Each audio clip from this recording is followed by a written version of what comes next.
faut savoir, comme on l'avait vu, c'est que le SD-WAN, c'est une boîte à outils avec énormément de fonctionnalités. Donc on ne peut pas donner aux commerciaux l'ensemble de ces fonctionnalités. Ils vont être submergés, ils ne sauront pas quelles fonctionnalités présenter et exactement comment les présenter aux clients.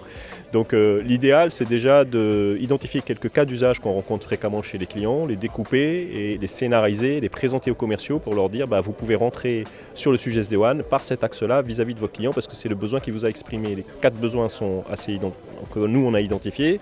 C'est la partie de la connectivité, comment j'apporte soit de la redondance, de la disponibilité ou même du débit, parce que ça c'est un sujet assez récurrent qu'on retrouve sur le terrain. Le deuxième axe, ça va être comment j'accompagne mon client pour que dans les changements qu'il fait de l'utilisation de ces applications et de ces applications métiers ou des applications en mode SaaS, on retrouve une bonne qualité d'usage. Donc là, ça va être tout ce qui va concerner la priorisation des flux, la rémédiation des flux.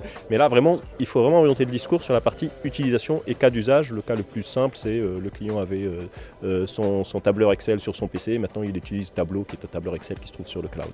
Le troisième axe, ça va être la sécurité. On ne peut pas parler de SD-WAN sans parler de sécurité parce que pour bénéficier du SD-WAN, il faut un accès Internet local. Comme ça, on en bénéficie avec toute la capacité du SD-WAN.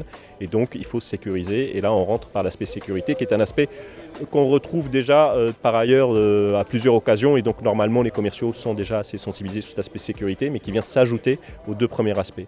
Et enfin, le dernier, c'est la visibilité. La visibilité sur les réseaux à travers les interfaces d'administration. Ça redonne quelque part du contrôle au client pour savoir ce qui se passe sur son réseau et c'est aussi une demande assez forte. Donc il y a beaucoup de fonctionnalités, mais en axant le discours sur ces 4 fonctionnalités-là, on devrait déjà commencer à apporter un discours qui apporte de la valeur au client, sur lequel le client se retrouve et peut se projeter dans l'utilisation d'une technologie type SD-WAN. Les sujets futurs effectivement qu'on pourrait imaginer, c'est toute la relation vis-à-vis des GAFA, le rôle des GAFA. Je crois que vous avez déjà quelque chose de prévu.